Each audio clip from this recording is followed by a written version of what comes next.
Pensa no momento que você está vivendo, no problema que você está passando. Traz ele à tua memória agora, para a gente poder orar. Deus querido, nós queremos estudar a tua palavra nesse momento, Senhor. Mas muitas vezes o nosso coração, ele está tão atribulado, Senhor, tão angustiado às vezes com tantas lutas, tantos problemas, tantas situações que vêm à nossa vida, Senhor, que roubam muitas vezes a nossa alegria, a nossa paz. Que tira, Senhor, até mesmo a nossa confiança em Ti. Tenta, pelo menos.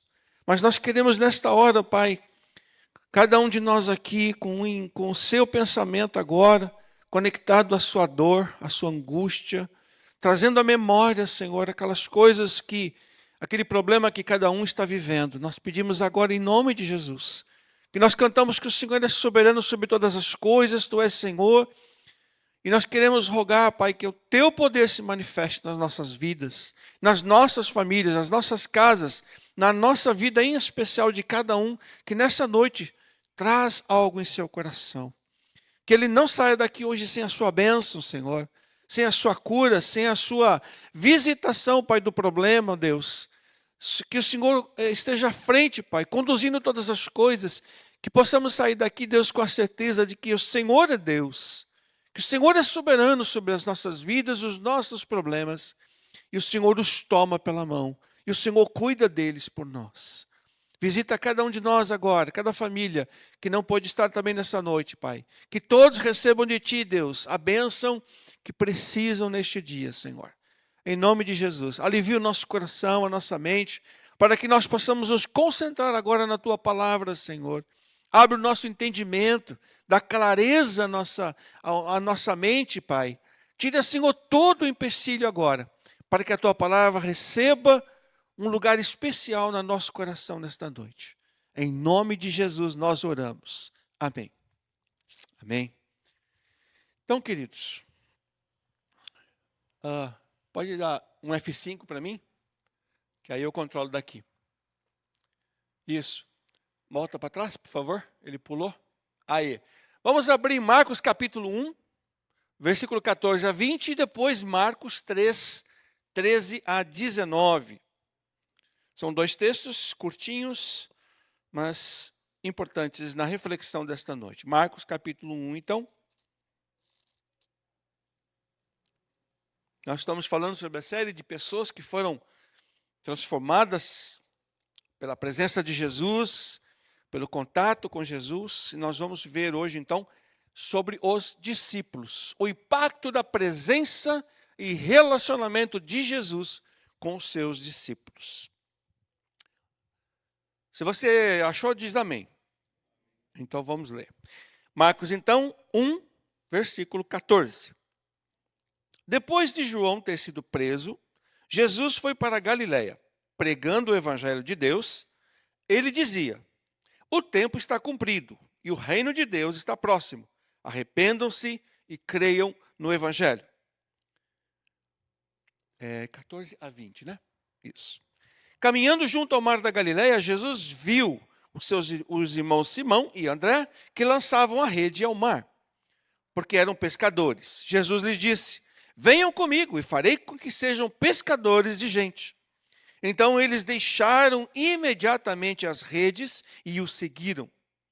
Pouco mais adiante, Jesus viu Tiago, filho de Zebedeu, e João, seu irmão, que estavam no barco consertando as redes. E logo o chamou. E eles seguiram Jesus, deixando seu pai Zebedeu no barco com os empregados.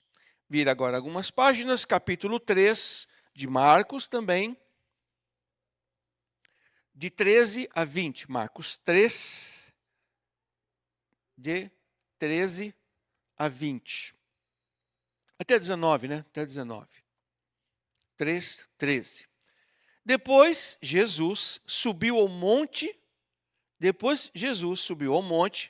e chamou os que ele quis, e vieram para junto dele.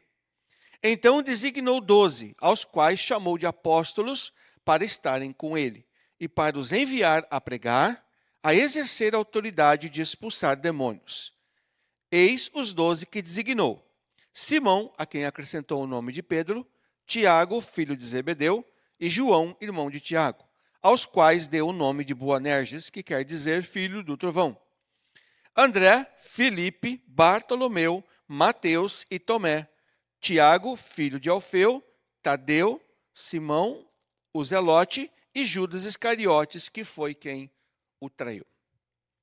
Muito bem, o tema dessa noite é pescadores de gente. O impacto da presença e relacionamento de Jesus com os seus discípulos. Com os seus discípulos.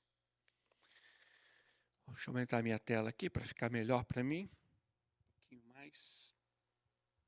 Isso. Muito bem, queridos. Me acompanhem e fiquem com a Bíblia aberta, porque a gente vai estar analisando justamente esses versículos, ok? A pregação de hoje, de Marcos, capítulo 13, em especial, fiquem no capítulo 13 agora, versículo 13 a 19. Depois que Jesus subiu ao monte, chamou os que ele quis, vieram para junto dele. E designou os 12, os quais chamou de apóstolos para estarem com ele, para os enviar a pregar e a exercer a autoridade. E expulsar demônios. Então nós vamos falar, queridos, sobre 3 aspectos nessa noite desse texto, dos 2 textos juntos, mas focados nesses 3 chamadas que nós vamos ver agora, tá? Vamos ver se vai. Foi? Não foi? Isso, ótimo. É isso aqui. Primeiro, Jesus chamou os seus discípulos para estar com ele.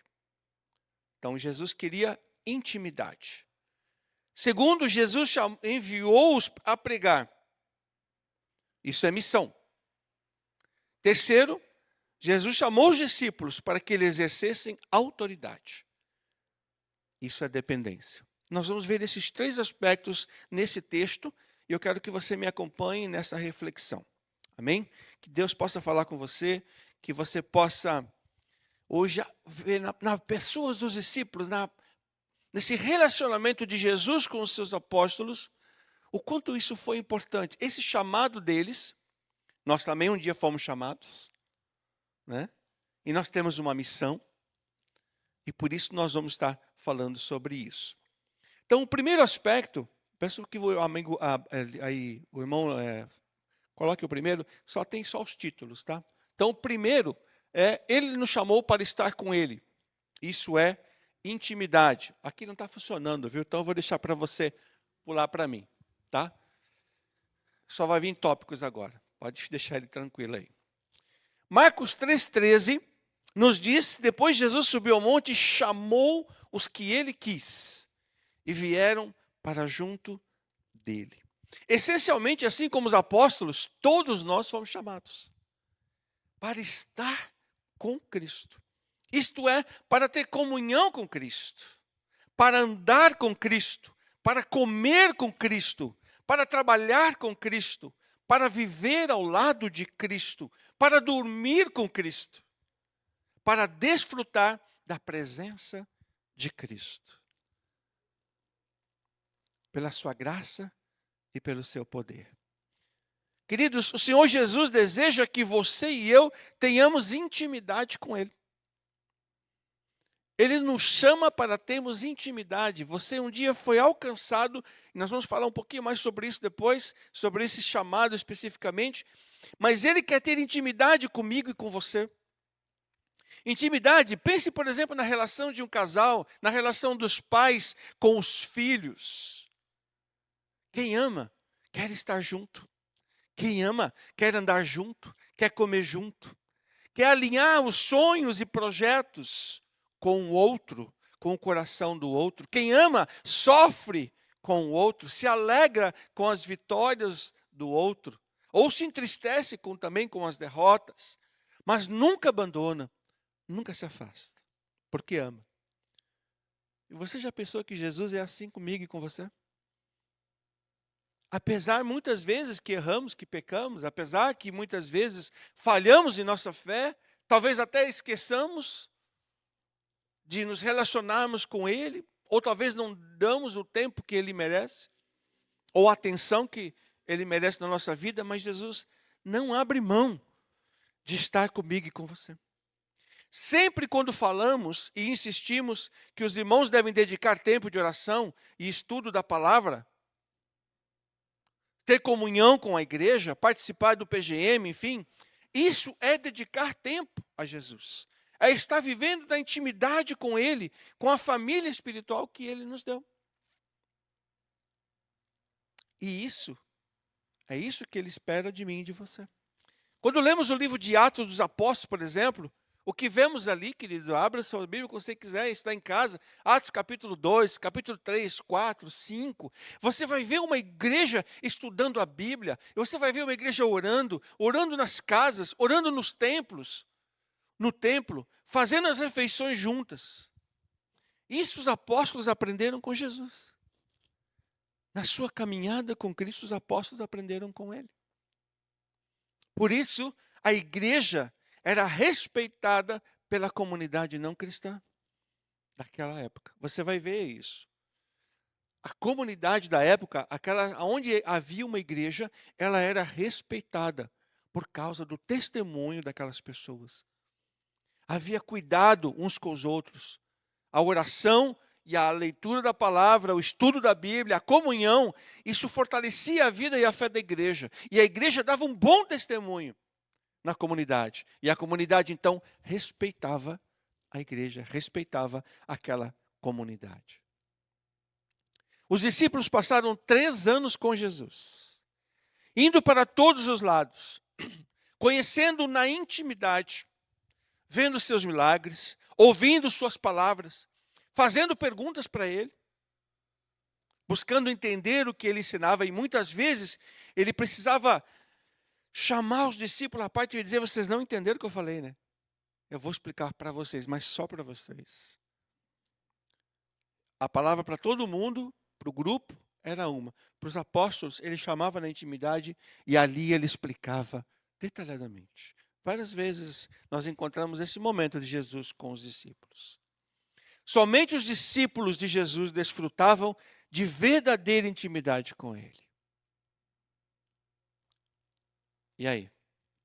Vou perguntar para você que está aqui, vou perguntar para você que está em casa nos ouvindo, na internet. Você é um discípulo de Jesus? Você é um discípulo de Jesus? Então você tem buscado conhecer a Ele na intimidade? Você tem desenvolvido intimidade com o Senhor? Você tem buscado Ele na intimidade? Qual o seu nível de intimidade com o Senhor? Agora eu quero que você faça uma reflexão pessoal. Aí na sua casa, aqui na igreja, que nota você daria para o seu tempo de estudo da palavra e de oração? De 1 a 10. Dá para você a nota, não precisa falar para mim não. Que nota você daria para você? De 1 a 10. Na sua vida de estudo de oração, de estudo da palavra de Deus, de buscar ouvir a voz do Senhor diariamente e no tempo dedicado à oração. Que nota você daria para você?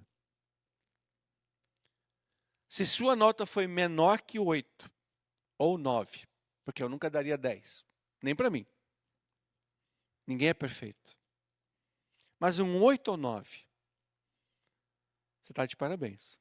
Se for menor que isso, você precisa rever alguns valores, talvez rever o seu tempo dedicado ao Senhor e o que realmente está sendo importante na sua vida. O que realmente é importante para você? Qual o nível de intimidade que você tem desenvolvido com o Senhor na sua vida? Querido, isso vai afetar tudo na tua vida. Tudo. Eu poderia dizer para vocês aqui, eu poderia dar para vocês um caminhão de exemplos de como Deus ele foi fiel na nossa caminhada com Ele. Nós não fomos perfeitos. Eu e Cris, nós falhamos muitas vezes. Como todos nós. Mas essa priorização, o fato de você colocar Cristo como prioridade na sua vida, isso faz toda a diferença. Isso muda todas as coisas. Muda, inclusive, quando você não recebe uma resposta daquilo que você quer. Quando Deus diz não para você naquilo que você pediu para Ele. E esse não, muitas vezes, ele é doloroso. Ele é um não que a gente não quer ouvir. E a gente briga com Deus, né? Mas como, Senhor? O Senhor não vai responder? Eu estou clamando, eu estou pedindo, eu estou orando. O Senhor vai falar não para mim? O Senhor vai insistir nesse não? Não vai me dar? Não.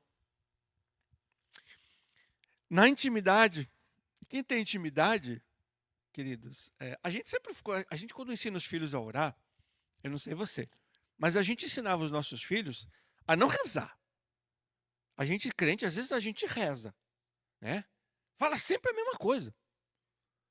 Eu dizia para os nossos filhos, falava, quando você for orar, fala o que está no teu coração. Abre teu coração. Se você está chateado com Deus, fala assim, eu estou chateado com o Senhor. Estou chateado, o Senhor não está ouvindo minha oração. E se você estiver feliz, fala assim, nossa, eu estou tão feliz, eu quero te dizer que eu estou feliz demais, obrigado. O Senhor é maravilhoso. Se você estiver preocupado, fala, Deus, eu estou preocupado. Senhor, eu estou com um problemão, não sei o que fazer. É sair da caixa, gente. É falar o que está no coração. Deus quer ouvir o teu coração. Apesar dele saber o que você está vivendo, ele quer ouvir o teu coração. Isso é intimidade. E essa intimidade você não compra, você não adquire ela na igreja. É no relacionamento com o Senhor. É no silêncio do teu quarto, do teu escritório, né? Eu já falei aqui algumas vezes, eu trabalhava numa empresa que eu tinha problema para ler a Bíblia, para orar. Você sabe no que eu ia fazer isso algumas vezes? Eu ia no banheiro da empresa.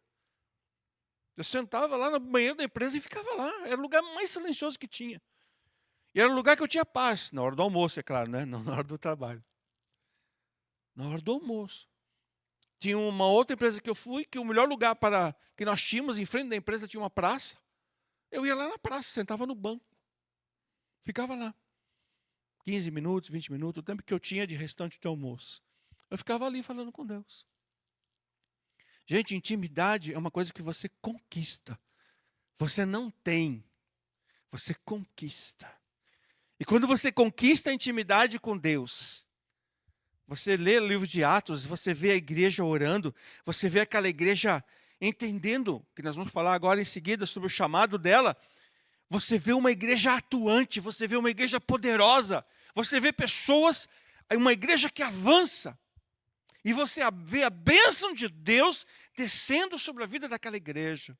E quando eu falo igreja, querido, eu estou falando da tua vida. Entende? Eu estou falando de você. Não estou falando da cadeira, do palco, do louvor, não estou falando disso. Estou falando de você. Aquela igreja tinha autoridade. Quando pregava o evangelho, era 3.000 se convertiam. Quando pregava o evangelho, era mais 5.000 que se convertiam. Isso é autoridade. Nós vamos falar sobre isso depois, autoridade. Segundo aspecto, primeiro é intimidade. Segundo é missão. Nesse aspecto de Jesus com seus discípulos, Jesus os enviou a pregar o evangelho. Isso é missão, gente. Marcos 3,14, como é que está escrito na sua Bíblia aí? 3,14. Deixa eu achar aqui que está.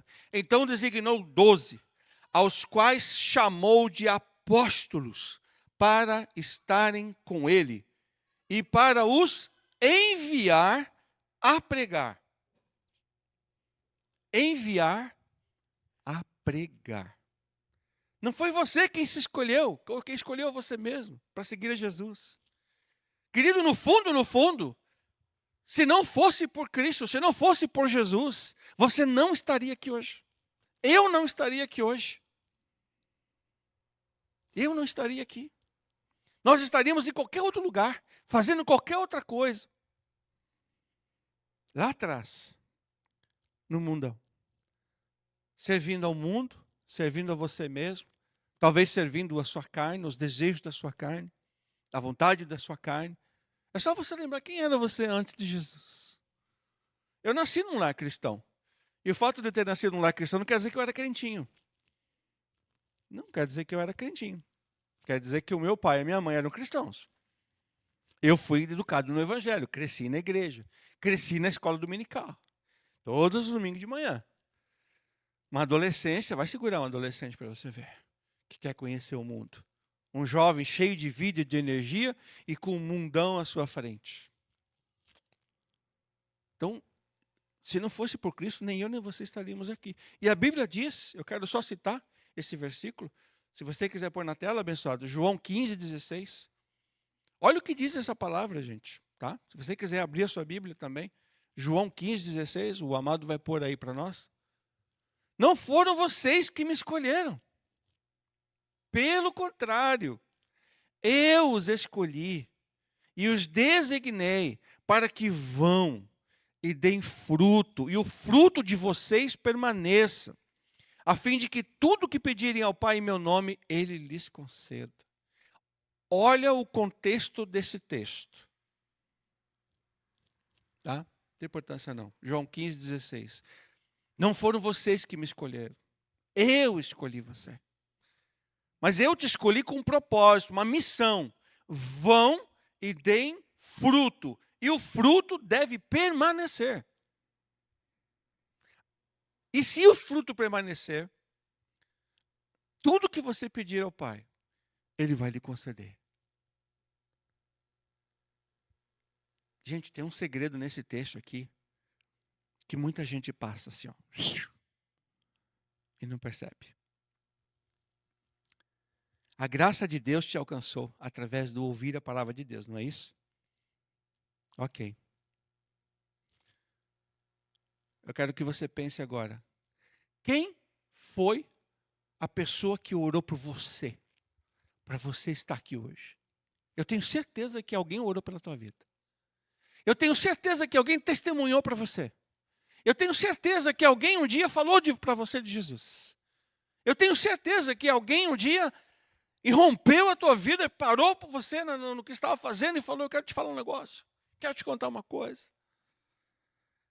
Ou talvez você, na sua vida, num momento de angústia, tristeza, de dor, você parou diante de um rádio, uma televisão, uma mensagem talvez no seu telefone, e aquela mensagem foi pá!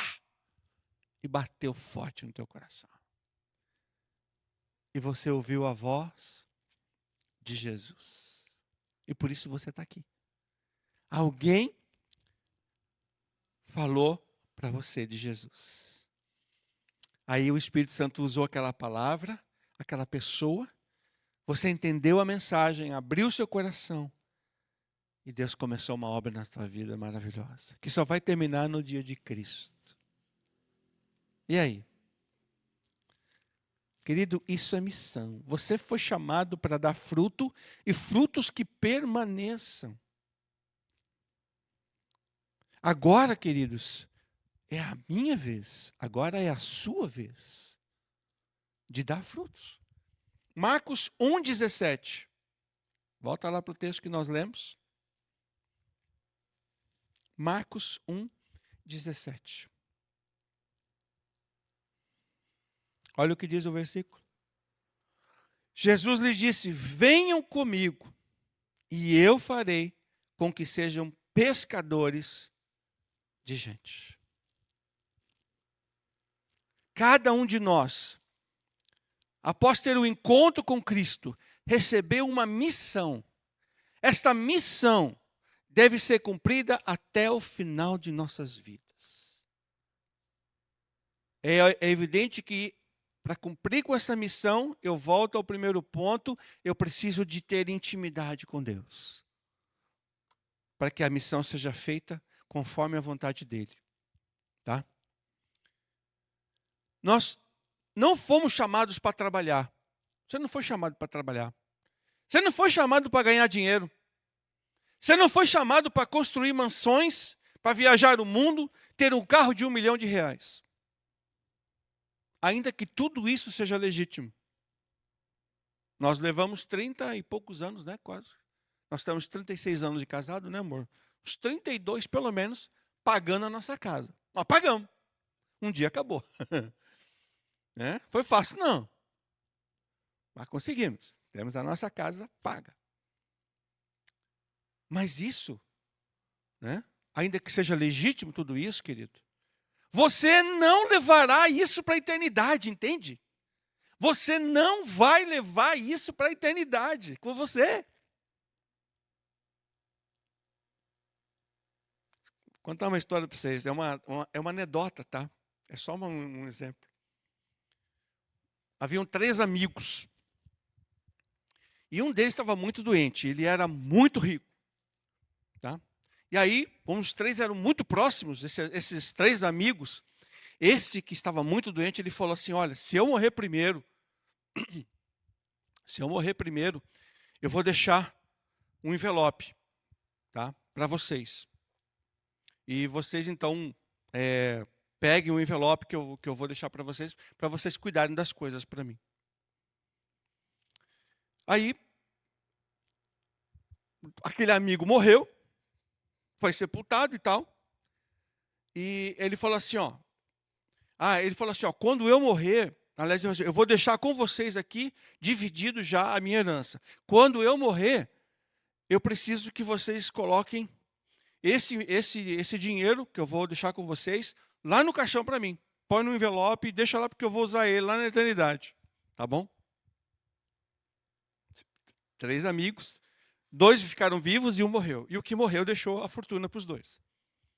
Aí no dia do velório, os 2 amigos se encontraram, o outro amigo chegou lá com o envelopão, né? O primeiro foi lá, colocou o envelope lá, colocou embaixo do caixão ali, das flores e tal, e deixou ali. Aí o outro amigo foi lá. Você já colocou? Eu já coloquei o meu. Você não vai colocar o seu? Vou. Aí o outro amigo foi lá com, sabe aquele envelope de correio, aquele envelope de carta? Bem fininho assim. O outro amigo veio com um envelopão desse tamanho, grosso assim, né? E tal. O outro foi só com um envelopinho bem fininho assim. Pegou e colocou lá. Aí o outro amigo falou assim, ué, o meu envelope, o dinheiro não cabia, nem no envelope. Como é que você conseguiu colocar tudo aquilo naquele envelopinho? Ele falou assim, eu dei um cheque para ele descontar quando ele chegar lá. Tá? Eu coloquei um cheque no lugar para ele descontar lá. É isso, gente. É uma anedota para a gente sobre isso. A gente não leva nada daqui. Nada. A Bíblia diz que o nosso corpo vai virar pó. O que vai sobrar de você é a sua alma. E na sua alma está registrado, nós vamos ver daqui a pouquinho, tudo aquilo que você fez aqui na terra. E quando você chegar na eternidade, na presença do Senhor, Ele vai resgatar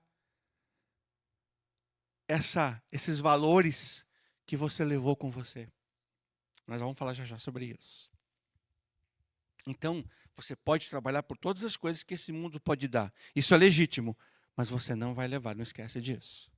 O que eu vou levar então?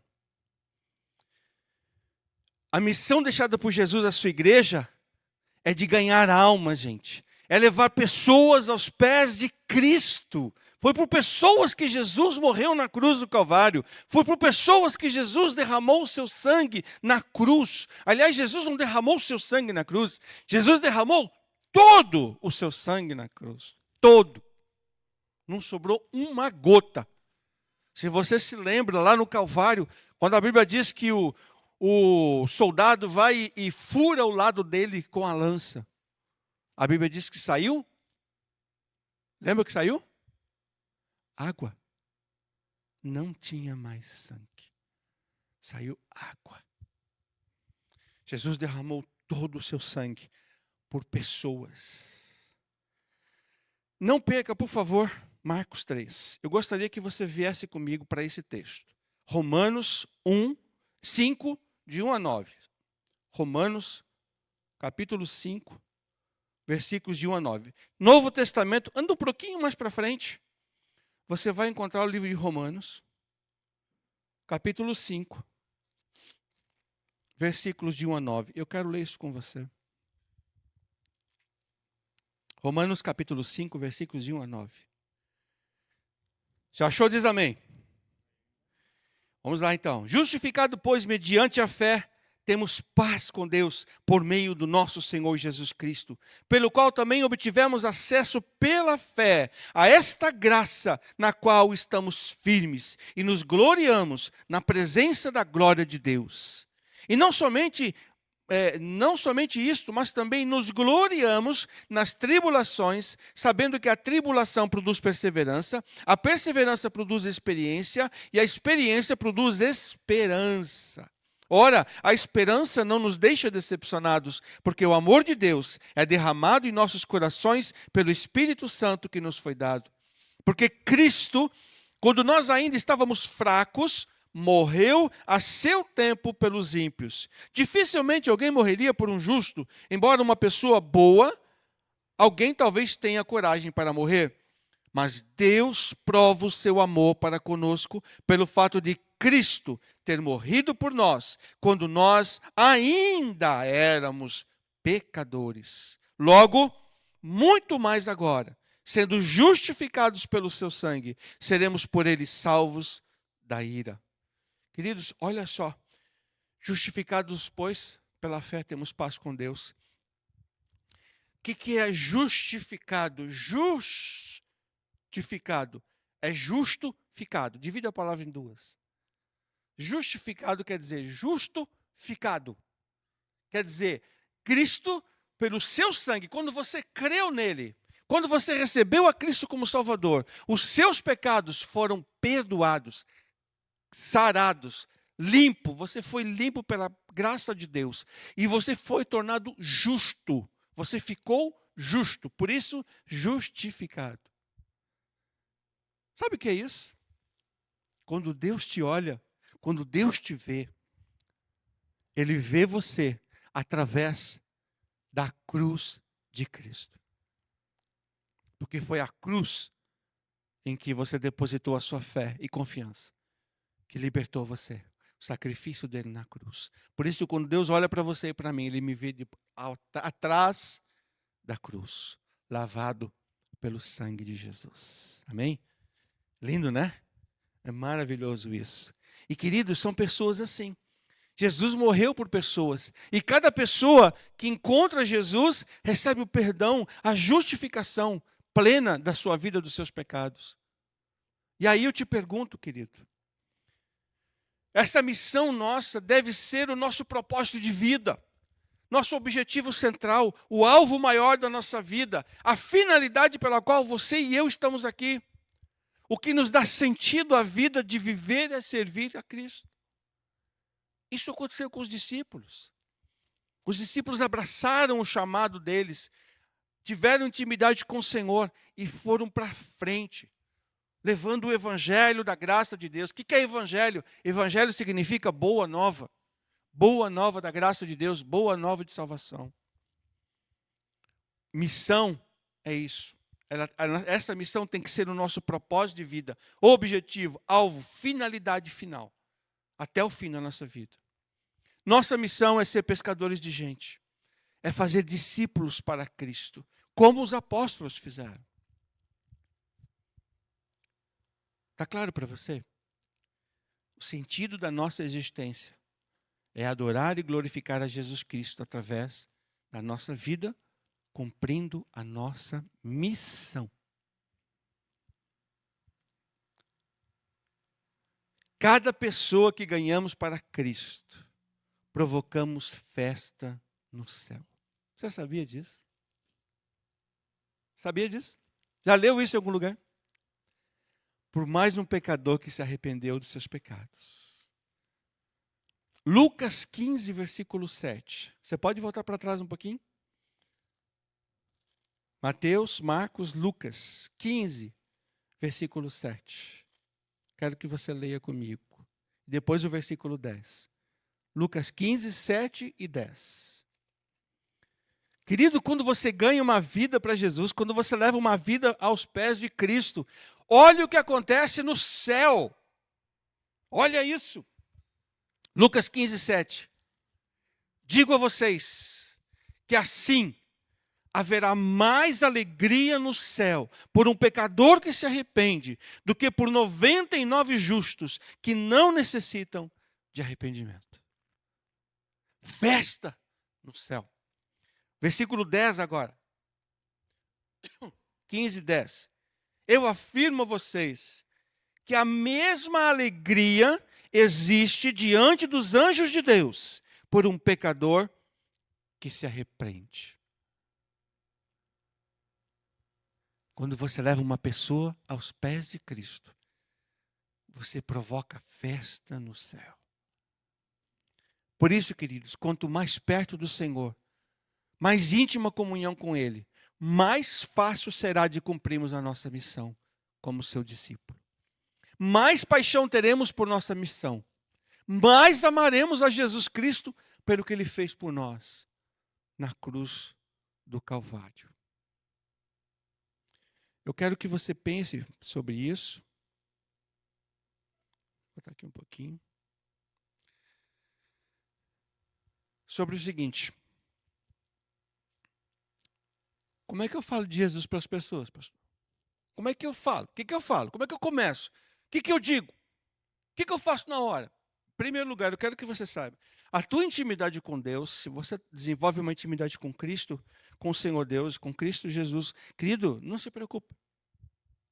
Tudo vai dar certo. Primeiro. Segundo, o que eu faço? Conta como você conheceu Jesus. Fala da tua salvação. Fala do dia que você aceitou Jesus. Conta a tua experiência. Fala de como você se encontrou. Quem te levou a Jesus. Ou foi na igreja, ou foi num culto, ou foi uma pessoa, ou foi uma pregação, ou foi pela internet. Não importa. Conta como foi a tua experiência. E como tem sido a tua experiência com Cristo. É isso que a pessoa precisa saber. Ela não quer que você conte uma história, né? Desenhe a Bíblia de Gênesis e Apocalipse para ela. Ela não quer isso. Ela quer ouvir o teu coração. Ela quer sentir o teu coração pulsar. O que pulsa aí? Como missão, quando a gente fala do amor de Jesus, queridos, o meu coração ele quer explodir, ele ferve por isso. Mas para quem que eu faço, pastor? Primeiro, eu preciso fazer isso na minha família. Só que família é um negócio complicado. Porque teu esposo conhece você. Tua esposa sabe quem é você. Seus filhos sabem quem é você em casa. Então é difícil. Não é fácil. A nossa casa, querido, é o lugar de nossa maior derrota. Sabia? Porque muitas vezes a gente professa uma fé que a gente não vive em casa. Não estou dizendo que os irmãos fazem isso. Mas, em geral, nós não ganhamos a nossa família para Cristo. Porque a nossa família não vê a mudança em nós primeiro. As pessoas não querem palavras, elas querem vida. E a nossa família, muitas vezes, é o nosso lugar de maior derrota. Porque nós não damos um bom testemunho na nossa casa. Então, entre os nossos familiares, a primeira coisa que nós precisamos mirar é a nossa casa. Orar para que Deus te dê autoridade e capacidade que o teu testemunho seja tão forte que eles vejam Cristo em você. Agora, viva o Evangelho. Viva a Bíblia. Pratique o que está escrito na palavra de Deus. No seu trabalho, faça algo que impacte a vida do outro, de alguma pessoa ali dentro. Peça para o Senhor te dar clareza. Peça para o Senhor te dar clareza. Mas, pastor, no meu trabalho, você não sabe como é que é lá. Todo mundo um puxa o tapete do outro, um quer passar por cima do outro. Ótimo, escolhe o pior. Escolhe aquele que não gosta de você. Comece a orar por ele. E faça algo por ele que ele não possa pagar para você. Faça algo que seja tão grande que ele não possa te pagar. E você vai impactar a vida dele. Se você impactar a vida dele, você vai impactar a vida de todas as pessoas que estão ao seu redor ali, na empresa. Pessoas próximas, amigos. Gente, caixa de um supermercado. É que eu sou uma pessoa assim que eu já chego fazendo amizade com as pessoas, né? Caixa de supermercado, caixa de padaria, ou pessoas que atendem, atendentes, na farmácia, mecânico, enquanto ele conserta o carro, já estou falando de Jesus, né? Às vezes você vai chegando numa pessoa, você vai falar com ela, você chega na empresa, de repente é uma pessoa triste, chateada, talvez chorando, sei lá. Não diga nada. Fala, posso orar por você? Leva a pessoa num canto, fala, vou orar pela tua vida. Por que está acontecendo? Fala qual é o problema. Eu quero orar por isso. E ora com a pessoa ali. E deixa o Espírito Santo fazer, porque a salvação não é obra tua. Foi Jesus que morreu na cruz. E ele enviou o Espírito Santo para fazer a obra na terra hoje. Então, é ele que vai agir, é o Espírito Santo que vai agir. Você é o instrumento de Deus para alcançar as pessoas. Deixa o Espírito Santo te usar, querido. Peça para Deus essa oportunidade. Às vezes tem um vizinho chato que você não gosta. Vai lá, fala, quero orar pela tua vida. Quero abençoar você. Você vai ver a diferença. Como as coisas vão começar a acontecer ao seu redor. Sabe o que eu fiz lá na cidade de Santa Cruz quando eu cheguei? Não conhecia ninguém. A Cris lembra disso. Falei, como é que eu vou fazer? Eu morava na avenida, a igreja ficava 2 quadras para frente, né? Mas tinha um monte de comércio, de gente ali e tal, e vários comércios que eu conhecia. Fui tentando fazer amizade com as pessoas. Mas, né? Cidade nova, chegando e tal, as pessoas ficam assim, né? Não sei quem é, deixa eu ver quem que é primeiro e tal, tal. Ok. Eu falei, sabe uma coisa? Eu vou começar a fazer algo diferente. Um dia eu fiz um bolo. Tá? Fiz um bolo e falei, eu falei para Cris, eu vou dar esse bolo para todo mundo. Peguei, cortei o bolo, coloquei em pedacinhos, embalei os pedacinhos de bolo. Eu sabia que na loja do gringo tinha 3, 4 funcionários. Eu fiz 4 pedaços de bolo. Eu sabia que no borracheiro ele trabalhava sozinho. Eu sabia que na costureira tinha 2 pessoas trabalhando. Tinha uma costureira bem do lado da nossa casa. Nossa casa era em cima, embaixo tinha a garagem. E do lado da garagem tinha a casa dela e tal. Vou levar um bolo lá. Lá no supermercado tinha 2 caixas e tal. A dona do supermercado. Não tem problema não. Eu fiz um bolinho, balei, bonitinho o bolinho e levei. Vocês não fazem ideia como isso mudou nosso relacionamento ali. Eu nunca disse que eu era pastor, eu nunca disse quem eu era, eu nunca falei nada, eu só fiz isso. E eu não fiz uma vez, não, eu fiz várias vezes. Teve uma vez eu fiz um bolo de banana, bem saboroso, que eu gosto de banana. Aí eu falei, se você não gostar de banana, tudo bem, mas o bolo está aqui. Né? Bem caprichado. Levei, gente. Uma vez ou outra eu fazia essas coisas. Você quer quebrar uma pessoa que tem coisa com você? Faz uma atitude para ela que ela não espera. Faz um agrado. Gente, assim, a gente vê como Deus foi agindo, como Deus foi abençoando, como Deus foi abrindo portas, como Deus foi abrindo. A gente viajava, vinha de Santa Cruz para cá, chegava na segunda-feira lá, eu sempre chegava na segunda de manhã, que era a folga pastoral, então eu dava uma volta no bairro, ia ver as pessoas, conversar com elas. Né? O borracheiro ficava bem em frente da nossa casa. Ele falava assim, pastor, o senhor viajou, mas eu fiquei olhando sua casa por cima, viu? Ninguém mexeu aí não. Enquanto eu estava aqui, ninguém mexeu. Ninguém entrou aí não. Aí ele falou, não, é verdade, eu já olhei, está tudo certinho. Obrigado, cara. E toda vez que eu viajava, eu chegava, né, a primeira coisa que ele me chamava lá, pastor, está tudo certinho. Ninguém mexeu aí não. Aí os vizinhos do lado começaram a fazer a mesma coisa. Porque a minha casa, do fundo dela, dava para o matagal. Era um clube. E quem quisesse entrar ali, era só pular pelo outro lado, né? Mas os vizinhos do fundo começaram a observar, porque tinha uma vizinha que ela tinha várias casas alugadas, né? E algumas pessoas lá moravam no fundo. Teve uma família que nós ajudamos com cesta básica e tudo mais.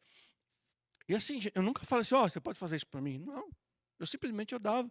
Às vezes orava com a pessoa, quer uma oração, está precisando de uma oração, tal. Orava e abençoava a vida dela. Gente, é isso. Quem faz a obra é o Espírito Santo. Você é só instrumento. Você tem que entender isso. Deixa Deus fazer o que você não pode fazer. Uma vez eu estava no ônibus. Eu estava no ônibus indo para o trabalho.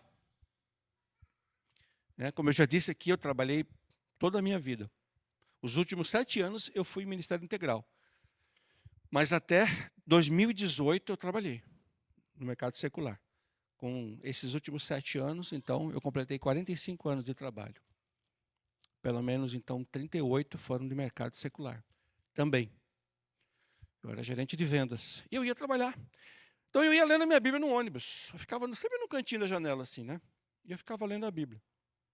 Eu ficava ali, subia pessoas, descia pessoas, sentava pessoas, levantava pessoas. E um dia eu estava olhando a Bíblia e eu percebi que a pessoa estava fazendo assim, né? Fazendo assim. Falei, sabe uma coisa? Eu comecei lentamente a puxar a Bíblia para cá, né? Deixei. Ela leu a viagem toda, quase. Aí eu perguntei, gostou do que você está lendo? Ah, legal. Naquele dia eu preguei Jesus para ela. Se ela não aceitou, isso não é problema meu. Isso é o Espírito Santo que tem que falar com ela. E eu falei o que tinha que falar. Eu preguei o que tinha que pregar. Eu entreguei a mensagem que eu tinha que entregar. Se você não tem coragem, anda com um versículo, anda com um texto bíblico, um folheto, e dá para a pessoa. Dá um folhetinho para ela. Sempre tem um folhetinho no teu bolso, na carteira, na mochila. Né? A pessoa não quer falar? Não, uma palavra para o teu coração. Quando você tiver um tempinho, você lê. Não diz que você é igreja, não diz nada. Ó, isso aqui é uma palavra para o teu coração. Quando você tiver um tempinho, dá uma lidinha. Deus tem uma mensagem para você. E deixa. Deixa Deus fazer. Deixa Deus ser Deus. Queridos, é isso que a gente tem que entender. Esteja o tempo todo em oração. Não saia de casa sem orar e pedir a Deus para te mostrar alguém que você possa impactar hoje. Amanhã é outro dia. Hoje. Eu sempre penso assim, ó. Eu acordo de manhã, abri os olhos, a primeira coisa que eu faço é, Senhor, obrigado por mais um dia de vida. Porque quando você fechou os olhos para dormir, querido, se você abriu é graça. Eu já preguei aqui sobre a graça de Deus, a graça comum e a graça especial.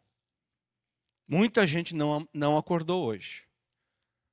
Então a graça comum acabou.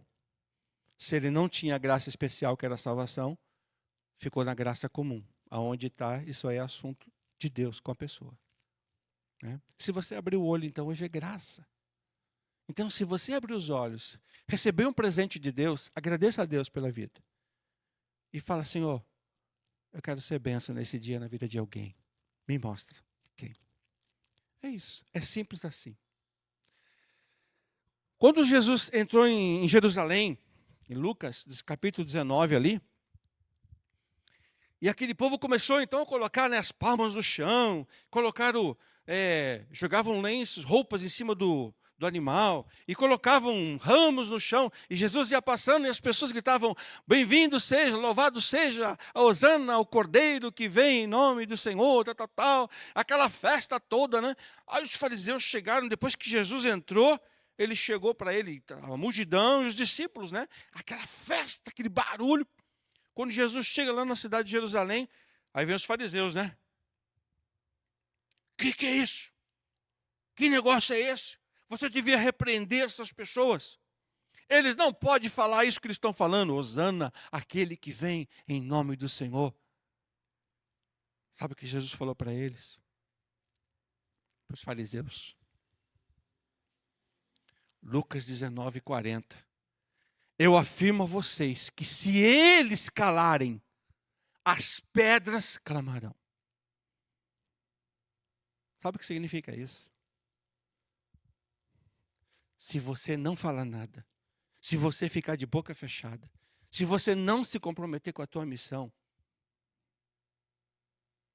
as pedras vão clamar no seu lugar. Sabe o que é isso? Ele vai levantar outra pessoa para fazer o que você não fez. Para aquela pessoa que ele colocou diante de você e você não teve coragem de falar de Jesus para ela. Ou na tua família, que você deveria ser um testemunho e você não teve coragem. Queridos, Deus não vai parar a sua obra porque você não quer fazer. Porque eu não quero cumprir minha missão. Ele não vai parar. A obra dele vai continuar até o final. E ele vai continuar até o fim, até o seu filho voltar. Deus vai continuar a sua obra. Mas eu desejo que você seja um instrumento de bênção de Deus na vida de muitas pessoas. E por fim, terceiro aspecto, dependência. Eu quero dizer uma coisa, agora eu quero que você entenda esse aspecto, que nós vamos encerrar com esse número 3. Marcos 3,15, Marcos 3,13. Vamos lá? Voltando para o nosso texto. Marcos 3,13.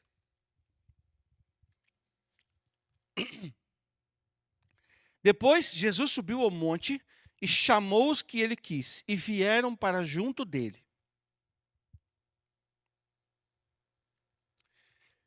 Então designou 12, aos quais chamou de apóstolos para estarem com ele, para os enviar a pregar e a exercer a autoridade de expulsar demônios. Queridos, em Mateus 28:18, Jesus disse: toda autoridade me foi dada no céu e na terra. Todo discípulo sabe que sua autoridade vem de Jesus. Sua autoridade não é de si mesmo. Nem foi adquirido por mérito pessoal, você não fez nada. Mas essa autoridade, a autoridade de Jesus, precisa ser desenvolvida na minha vida. Ela precisa ser alimentada diariamente pela comunhão e na intimidade com Cristo. Nós precisamos depender de Cristo para tudo. E para ter a autoridade dele ainda mais. Atos 1:8 diz lá o seguinte: vocês receberão poder. Olha só, gente. Mas vocês receberão poder ao descer sobre vocês o Espírito Santo, e serão minhas testemunhas, tanto em Jerusalém como em toda a Judeia, Samaria e os confins da terra. Jerusalém, gente, é minha casa. E aí você vai expandindo, né? Meu bairro, minha cidade, meu estado, meu país e quem sabe até no mundo. Mas a Jerusalém é a minha casa. Vocês receberão poder ao descer sobre vós o Espírito Santo. O Espírito Santo, ele já está em você quando você aceitou Jesus. Se você ler Efésios 1:13, diz lá que quando vocês creram e receberam a Cristo, vocês receberam o dom de Deus, o presente de Deus, que é o Espírito Santo. Ele já mora em vocês. Você já tem autoridade. E essa autoridade está em vocês. Só que ela precisa ser usada, essa autoridade. Entenda, querido, que quando a igreja recebe autoridade, quando a igreja tem autoridade, a igreja recebeu autoridade, você tem autoridade. E essa autoridade é de Jesus na sua vida para você fazer isso, para você ser um instrumento de bênção no mundo. Sabe o que vai acontecer? É óbvio. O inimigo não quer que você use essa autoridade. O inimigo não quer que você desenvolva essa autoridade. Gente, eu adoro criança, tá? Eu não me importo com ela ficar andando, não, viu? Nem fazendo barulho, viu? Eu adoro criança. O apóstolo Pedro nos adverte que o nosso inimigo ele é como um leão. Que ele entra, ele quer derrubar você. Ele fica ao redor, fica tentando encontrar um jeito de parar você. Porque você tem autoridade de Deus para fazer a obra de Deus. Você tem autoridade. Então ele fica rugindo em volta, tentando como que ele vai derrubar, destruir você, parar você. A queda espiritual, queridos, o retorno para o mundo e para o pecado só interessa ao diabo. Por isso, não aceite as provocações do inimigo, as suas ensinações mentirosas. Cuidado com quem você anda. Cuidado com o que você ouve e com o que você vê. O inimigo pode minar as suas energias ali. O apóstolo Paulo, em 2 Coríntios 4:4, nos adverte que o diabo, ele cegou o entendimento das pessoas para elas não ouvirem, não entenderem, não darem crédito ao evangelho da graça de Deus, rejeitando o sacrifício de Cristo. Ele cegou o entendimento. Você pode ver no nosso mundo. Gente, eu sei que a gente tem a impressão que está ficando cada vez mais difícil pregar o evangelho. Mas eu quero que você saiba que com essa dificuldade, pode ver. O que está crescendo no nosso mundo, gente? Pessoas sozinhas. Solidão. Depressão, angústia, medo, síndrome do pânico. O que é isso, gente? Isso é afastamento de Deus. É as pessoas tentando resolver os seus próprios problemas por suas próprias forças, excluindo Deus das suas vidas. Existe o problema da depressão. Não estou aqui acusando, quer dizer que crente não pode ser depressivo. Pode sim, porque isso é químico, a gente sabe. Em alguns casos ele pode ser até hereditário. Mas eu quero que vocês entendam que o problema do mundo que afasta as pessoas de Deus, ele é espiritual essencialmente. Quando você começa a orar por aquela pessoa, Deus começa a agir na vida dela e a abrir o entendimento dela. Por isso que, antes de você falar do evangelho para alguém, você precisa orar por essa pessoa. E pedir para Deus ir preparando o coração, abrindo o entendimento, quebrando as barreiras, tirando as dificuldades que o inimigo está colocando, para que ela não ouça. É assim que o inimigo trabalha. Não se preocupe, porque Deus está trabalhando para você. 2 Coríntios 11:14, Paulo afirma que Satanás se disfarça em anjo de luz. Você quer ver como as pessoas estão sendo enganadas hoje? Vão no centro espírita para ouvir a voz de um ente querido, porque ele está ali, ele está falando com ela, ele está escrevendo uma carta, gente. O diabo se materializa nas pessoas. Se ele pode assumir o corpo de uma pessoa, esbravejar através daquele corpo, você acha que ele não vai falar com ela? Você acha que ele não vai usar um corpo para falar, para entregar uma mensagem?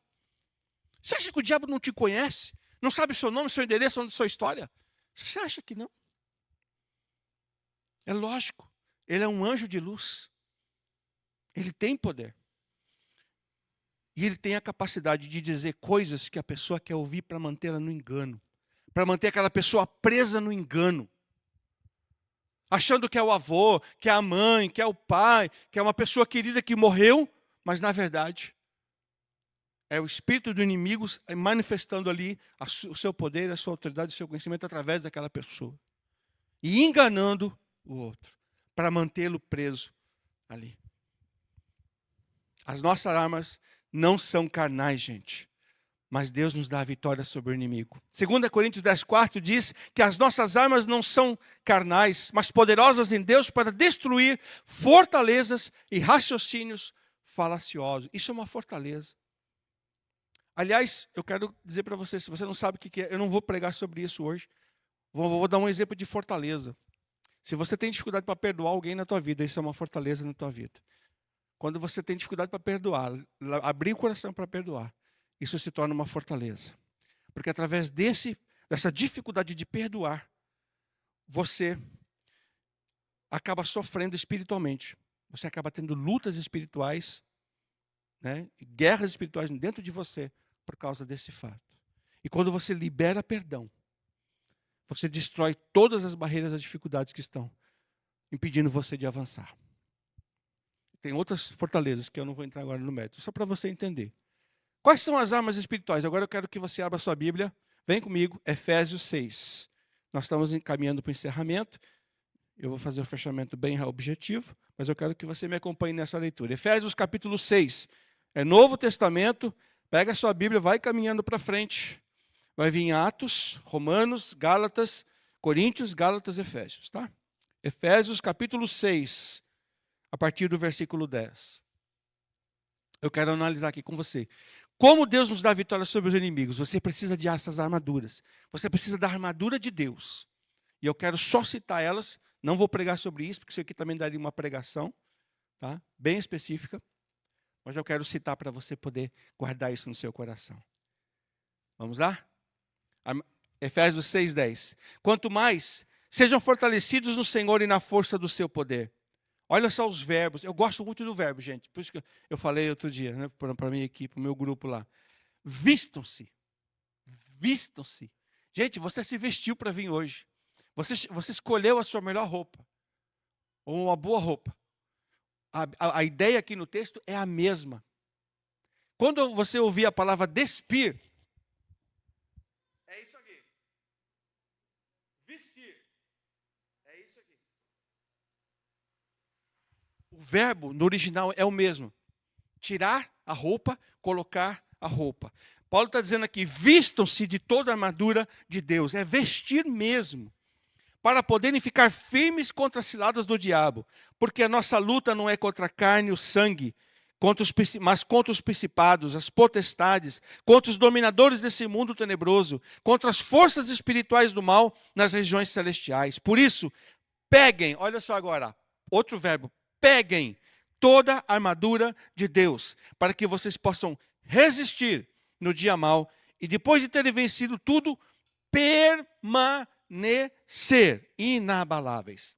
Portanto, fiquem firmes, cingindo-vos com a verdade, vestindo a couraça da justiça, tenham os pés calçados com a preparação do evangelho da paz, segurando sempre o escudo da fé, com o qual poderão apagar os dardos inflamados do inimigo. Usem também o capacete da salvação, a espada do Espírito, que é a palavra de Deus. Orem em todo o tempo e súplica. E para isso, vigiem com toda a perseverança e súplica por todos os santos. Orem, olha, de novo oração, também por mim, para que no abrir da minha boca me seja dada a palavra com ousadia. tornar conhecido o mistério do Evangelho, pelo qual eu sou embaixador em cadeias, para que em Cristo eu seja ousado para falar como me cumpre fazer. Eu quero só resumir para você essa leitura. Tá? Primeiro, nós estamos falando de armadura, então você precisa se apossar dessa armadura. Essa armadura, querido, você se apossa, tomando posse dela, colocando ela, vestindo ela. Tá? Então a nossa luta, pensa o seguinte, é principados, potestades e forças espirituais do mal. Essa é a luta do todo crente. Tá? Para cumprir com a nossa missão, você vai passar por essa luta. Armas de defesa, no texto, versículo 14, a verdade. Vestindo com a couraça da verdade, a primeira delas. Portanto, fiquem firmes, cingindo-vos com a verdade. Gente, quando eu falo verdade, ele está dizendo o oposto. A mentira. Fujam da mentira. Fujam da mentira. Porque se você mentir, você vai ter que fazer outra mentira para justificar a mentira, que vai ter que fazer outra mentira para justificar a mentira. Se você fala a verdade, não tem nada a ser contestado. Ainda que a verdade doa para você. Ninguém pode contestar, porque é a pura verdade. Então, Deus nos chama, falem a verdade. Vistam a couraça da justiça. O que é a couraça da justiça, gente? É a justificação pela fé. É o sangue de Jesus que te cobre. É a justiça de Deus na minha vida. Viva essa vida, nova vida em Cristo. Calçar os pés com o evangelho da paz. Isso o que é? O que é calçar os pés com o evangelho? Calçar os pés. É você buscar a sabedoria de Deus para que quando você estiver andando, por onde você for, Deus use a tua vida. Você tenha a sabedoria de Deus para viver. Isso é arma de defesa, tá? Verdade, couraça da justiça, calçar os pés do evangelho, escudo da fé. Para que serve o escudo da fé? É uma arma de defesa, para você apagar os dardos inflamados do inimigo. Que dardos são esses? Mentira, engano, inveja, falsidade, que são lançados sobre você. Eu vivi isso no meu trabalho. Pessoas falando mal de mim, querendo puxar o meu tapete no meu trabalho. Eu não fiz nada pela pessoa. Mas eu lutei pela verdade, e a verdade prevaleceu. Outra arma de defesa, capacete da salvação. Proteger a sua mente, gente. A gente tem que proteger a nossa mente daquilo que a gente está ouvindo hoje em dia. Quanta coisa a gente está ouvindo. Quanta informação circulando no mundo. O que é verdade? O que é mentira? Você precisa do quê? Você só vai saber o que é mentira se você tiver a palavra de Deus no teu coração. Se você não estudar a tua Bíblia, você não vai conseguir discernir a verdade. E você vai ser enganado pela mentira. Essas são as armas de defesa. Agora, as armas de ataque. Espada do Espírito. Palavra de Deus. Se você tiver a palavra de Deus na sua mente, ninguém te pega. Porque você sabe qual é a verdade. Você sabe quais são os valores do reino. E ninguém pode contestar isso, porque está na Bíblia. Segundo, oração, arma de ataque. Orar em todo o tempo com súplicas pelos santos. A gente tem que orar uns pelos outros. Orar. Porque, gente, todos nós estamos em ataque. E esse ataque não é brincadeira. Vigilância, vigiar e perseverar. Isso é a arma de ataque. Oração. E a oração, olha só o que diz o versículo 20 aí. O que ele dá? Ousadia para falar. A oração, a vida de oração com o Senhor, diária, te dá ousadia para você falar. Quando você abrir a sua boca no seu trabalho, quando você abrir a sua boca na sua família, as pessoas vão te respeitar porque elas veem Jesus em você. Amém? Eu quero encerrar. Pode passar para mim, resumindo. Penúltimo quadrinho, resumindo. Jesus Cristo nos chamou para sermos seus discípulos, queridos. Para estarmos e andarmos com Ele. Isso. Segundo, Ele deseja ter cada um de nós um relacionamento íntimo e pessoal. E isso se dá através da oração e da palavra. Terceiro, Ele deixou para cada discípulo uma missão. A missão tua e a minha missão é ganhar almas. Provocar festa no céu. E terceiro, e quarto, Ele nos deu a sua autoridade para ser exercida na sua dependência, com a dependência dele. Sem Cristo a gente não pode fazer nada. Mas a autoridade você recebeu do Senhor. E eu quero que você pense sobre isso. Mais um, pode pular. Eu quero falar duas frases, duas pessoas que eu gosto muito, falo muito ao meu coração. Primeiro é o pastor Wellington Martins, que ele diz: quem não está pescando gente, não está seguindo a Cristo. Quem não está pescando gente, não está seguindo a Cristo. Bob Pierce, o fundador da Visão Mundial, ele fundou a Visão Mundial em 1950. Ele diz que o teu coração seja partido pelas coisas que partem o coração de Deus. Gente, que você seja tocado por essa palavra.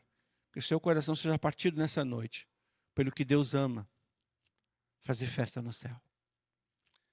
Os discípulos de Jesus foram impactados com essa mensagem. Tem mais uma. Isso. Teu coração fica triste quando você vê uma pessoa sem Jesus, sem salvação? Você está ganhando almas para Jesus, provocando festa nos céus entre os anjos? Eu quero que você pense nisso.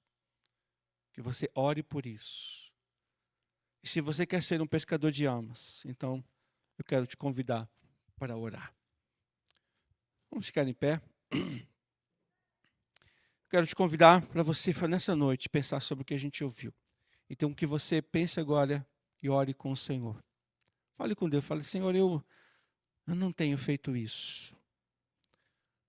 Eu não tenho falado de Jesus, eu não tenho vivido, eu não tenho testemunhado. Mas eu quero, a partir de hoje, ser uma testemunha sua. Eu quero, a partir de hoje, Senhor, ganhar almas. Eu quero, a partir de hoje, falar de Jesus. Eu não sei como fazer, mas eu sei que o Senhor pode me ensinar. Abra seu coração agora, diga para o Senhor. Diga: Deus, eu quero fazer isso. Eu quero ser diferente. Eu quero viver este evangelho de Jesus. Eu quero testemunhar de Jesus. Eu quero que os meus amigos no meu trabalho possam ouvir de Jesus. Eu quero que a minha família seja ganha para Jesus. Quem sabe meu vizinho, que toda vez briga comigo. Ou pessoas, Pai, que eu nem sei, de repente, que são meus inimigos ali, eu nem sei se são. Mas eu quero ser bênção aonde eu estiver essa semana. Fale com Deus. Diga a Ele esta oração. Diga a Ele o que você quer fazer. E peça para Ele revestir você de autoridade e poder. Nesse momento, fala ao Senhor. Converse com o Senhor. Abre teu coração e diz para Ele o que você sente. Se Ele falou com você, diz o que Ele falou. Senhor, eu quero mudar a partir de hoje. Eu quero fazer festa no céu. Eu quero provocar festa no céu.